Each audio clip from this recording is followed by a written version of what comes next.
Welcome to Gene and Mike do the New York Times crossword. Hi, I'm Jean. And I'm Mike. And today we are doing the crossword for Wednesday, June 25th, 2025. Yes. So, did you do the crossword? Yes. And did you find it to be a SOCKDOLAGER of a crossword? A SOCKDOLAGER? A SOCKDOLAGER of a crossword. No. Did you find it to be a good crossword?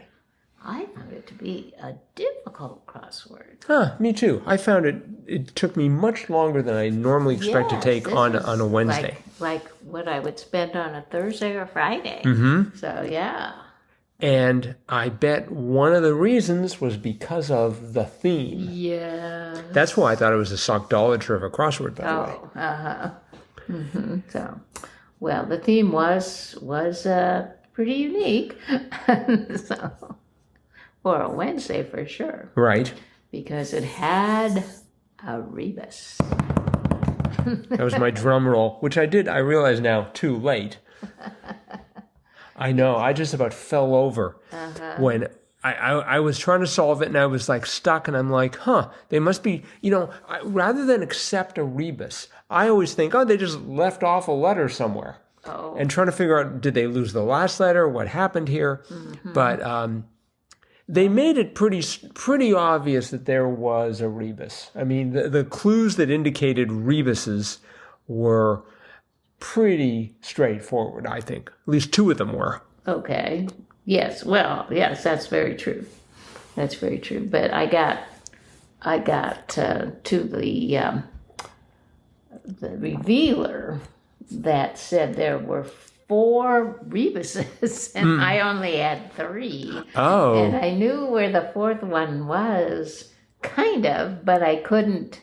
I hadn't finished the puzzle, so I thought, well, the last one has to be in this part that I haven't done, and I couldn't figure out where it was. Which part? The bottom left. Okay. Bottom left corner. I still had that kind of open, and perhaps we should tell what the rebus is. Okay. Throughout the puzzle, the rebus was a square that had an A and a C in it. And the first one occurred at 17 across, which was Historic Agreement of 1215. As we all know, that is the Magna Carta. Mm-hmm. And so the A of Magna and the C of Carta had to be in the same square. And that one was, I thought, fairly straightforward. And then the next one was 23 across, Dream a Little Dream of Me, singer of 1968 familiarly. And that was Mama Cass. And so the A of Mama and the C of Cass had to be in the same square. Right. And then the third one was also pretty obvious if you grew up in the U.S. in the 50s, 60s, 70s. Onomatopoetic breakfast trio. And that was Snap, Crackle, and Pop, or Snap, Crackle, Pop. Right. And the A, C, and Crackle was in a rebus. And then the last one was 47 across and 907 for a high one. And that turned out to be area code. Mm-hmm. And so the last A of area and C of code were in the same square.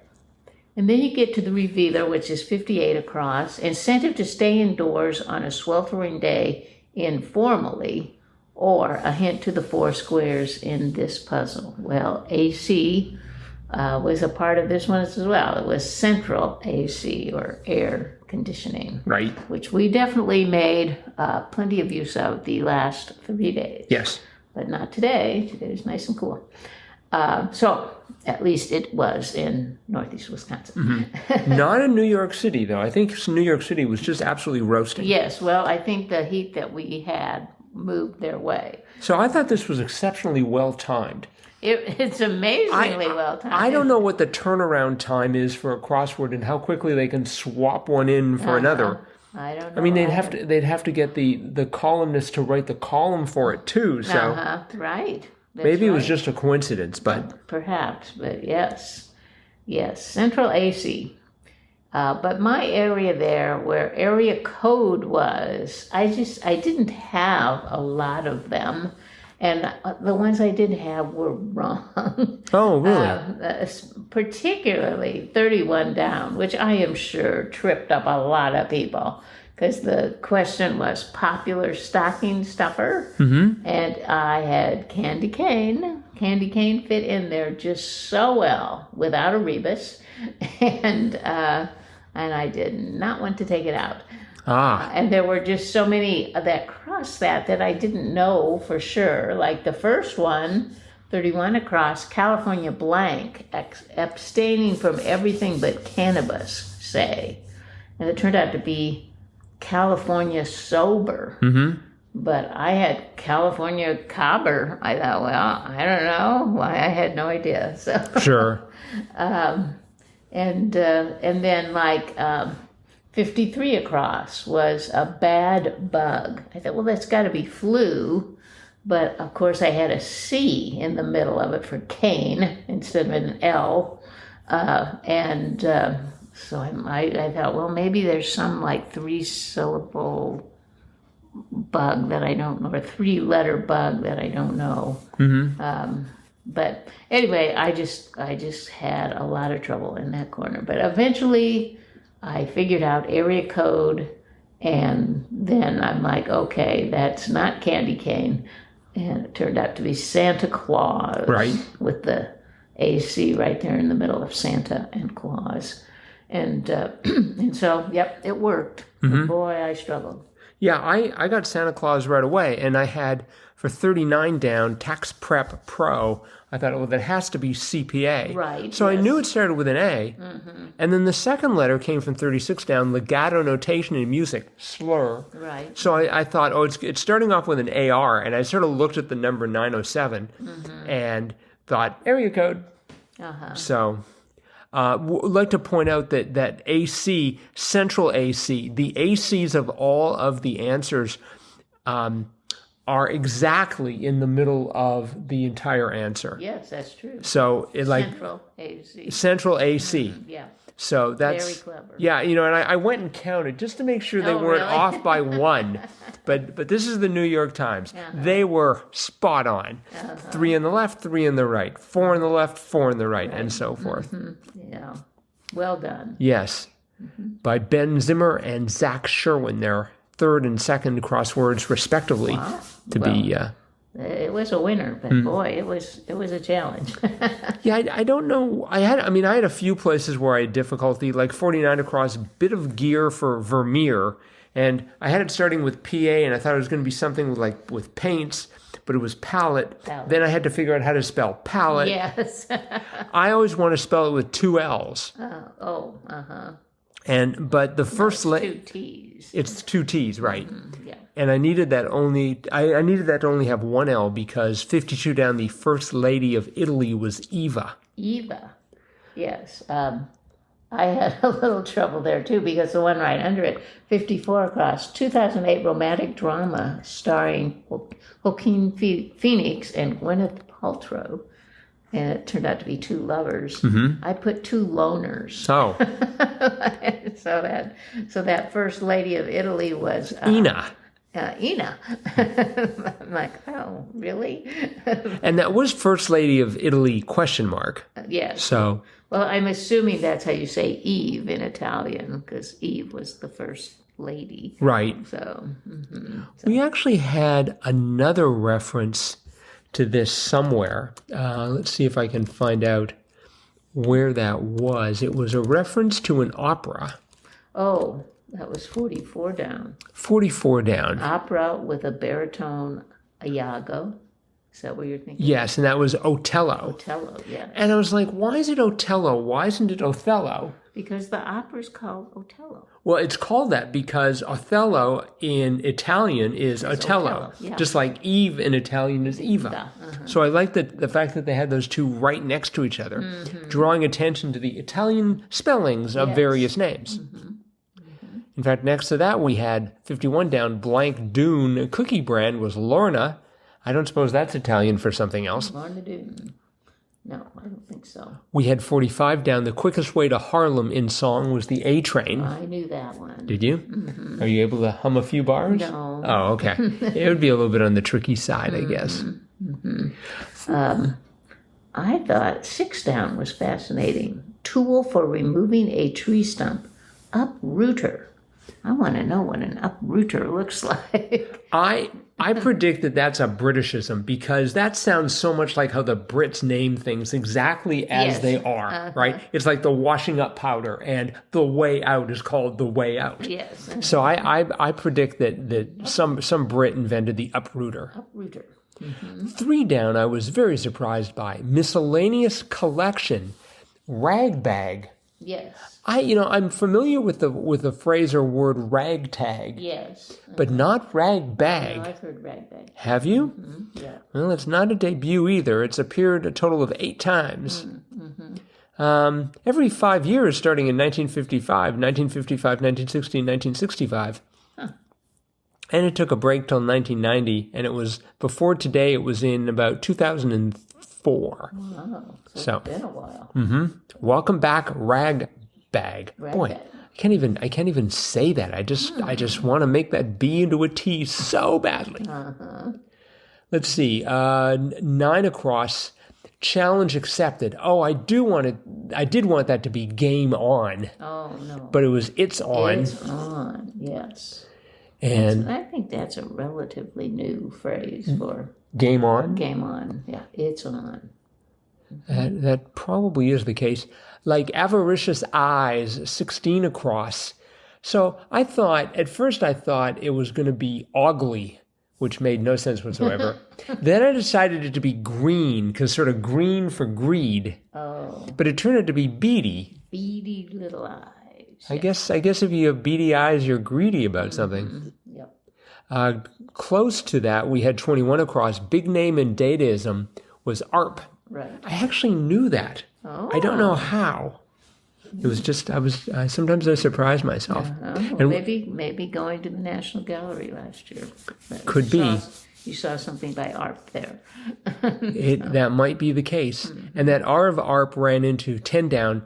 Healthful snack brand, Terra Chips. Terra Chips. I've never had a Terra Chip. Bit of product placement there. So they're all made out of, it's chips made out of vegetables. Oh, yeah. I figured that. Now, they claim in their ads that they hand-pick them. So I just envision these people walking through a garden saying, that carrot will not do. This carrot looks good. Which is why they only produce 3 bags a year. I don't think it's really hand-picked, but I have no proof. 13 down was great. Bill promoting science education, NYE, N-Y-E. Because even after I had the answer, I was like, wonder what that stands for. New York Education?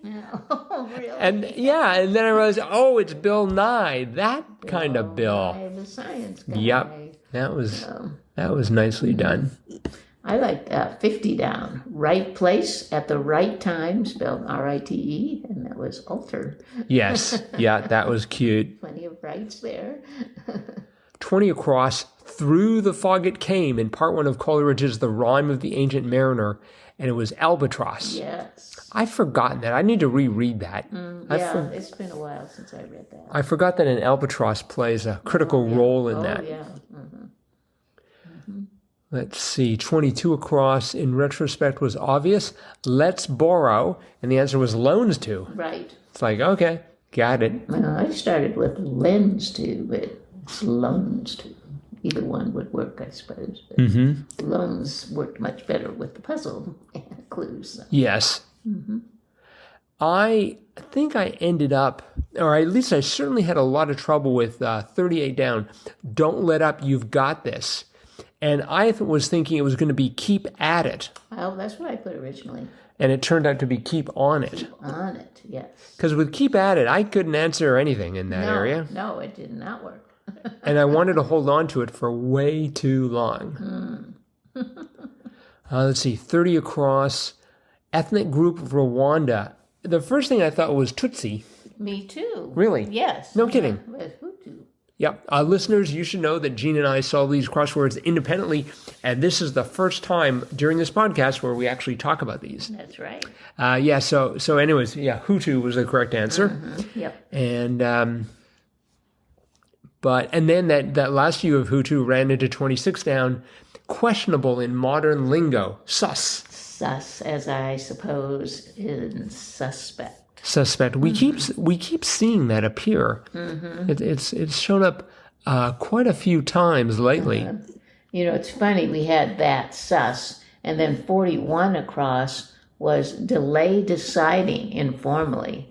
And I had the P and the N. It was 4 letters, and the first was P and the third was N. So I thought, well, maybe it's pond, like short for ponder. Wow. But that's amazing. Yeah, but it turned out to be punt. Right. Punt, delay deciding punt. Yeah, I mean, there was no abbreviation in the clue, so you wouldn't expect an abbreviation in the answer. No. I mean, maybe on a Saturday. I mean, like sus is short for suspect. I thought, well, maybe pond is short for ponder. Yeah, but I think in modern lingo, you just say sus. It's sort of split. I mean, obviously it derived from suspect, but like sesh for session. I don't think anyone says I need to pawn that for a while. I'd never heard it, but I thought I've never really heard sus either. Yeah, you have the right to make up your own words while doing the crossword. Just know that if they fit. Just know that Will might not agree. Will might not agree with you. 34 cross was formally forces out, and I had evicts.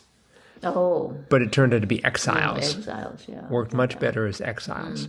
Yeah. So this was a grand crossword. I would say a real SOCKDOLAGER by Ben Zimmer and Zach Sherwin. And for listeners who are wondering what SOCKDOLAGER is, we just had that clue the other day. It means a real Lulu. So this was a real Lulu of a crossword. And I am trying, in fact, am collecting $1 every time I say SOCKDOLAGER. From who? The SOCKDOLAGER distillery. No, I think there's some sort of a beer making company called SOCKDOLAGER. No kidding. Wow. All right. Well, that is it for today. So thanks everyone for listening. Yes. Let us know, how long did it take you to spot the rebus? Or did you spot the rebus? Crosswordpodcast at iCloud.com. Yes. We will be back again with our in-depth, cutting-edge analysis of tomorrow's crossword tomorrow. Bye-bye.